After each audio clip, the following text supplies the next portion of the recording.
માછલીઓને નાસ્તો નાખવા આવે ને ત્યારે જ ખબર પડી કે અમારા તળાવમાં આટલા બધા માછલા છે. નમસ્કાર બધાને, હર હર મહાદેવ. હું નાહી ધોઈને ફ્રેશ થઈ ગયો છું અને કરી લીધી છે કુળદેવી માતાજીની પૂજા અને હું નીકળી પડું છું મિત્રની ગાડીમાં શિવ મંદિર જવા માટે. આવી જાઉં છું શિવ મંદિર અને કરી લઉં છું શિવ મંદિરે દર્શન અને પૂજન.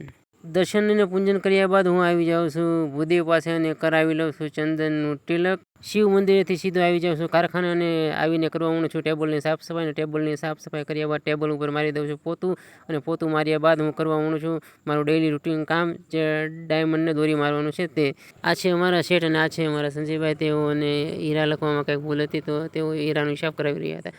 અને હું ચામુંડા ઇલેક્ટ્રિક જઈ રહ્યો હતો ત્યાં રસ્તામાં મળી જાય છે મારા મિત્ર અને તેની સાથે કરી લઉં છું થોડી વાતો. પછી આવી જાઉં છું ચામુંડા ઇલેક્ટ્રિકમાં વસ્તુ લેવા માટે, પરંતુ હું જે વસ્તુ લેવા આવ્યો હતો તે ચામુંડા ઇલેક્ટ્રિકમાં મળી જ નહીં. અને ત્યારબાદ હું આવી જાઉં છું હાઈસ્કૂલ 4 રસ્તે. અહીંયા નાસ્તાની ઘણી બધી દુકાનો છે, તમે જોઈ શકો છો અને બહુ મોટી ભીડ છે. તો અહીંયા કોઈ પણ પ્રકારનો તમારે નાસ્તો કરો તો નાસ્તો અહીંયા મળી રહે છે. નાસ્તાથી યાદ આવ્યું, આજે તો અમારે માછલીઓને નાસ્તો નાખવા જવાનું હતું, તો આવી ગયા છે અમે માછલીઓને નાસ્તો નાખવા માટે. અને આજે મને ખબર પડી કે અમારા ઘેલા નદીમાં આટલી બધી માછલીઓ છે.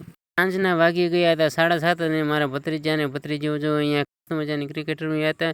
નીકળી પડું છું દરિયા દૂધ લેવા માટે અને આવી જાઉં છું દરિયા દૂધ લેવા માટે. તો આજ માટે આટલું જ. મળીએ નવા વિડીયોમાં. વિડીયો ગમે તો લાઈક કરજો અને આઈડીને ફોલો કરવાનું ભૂલતા નહીં.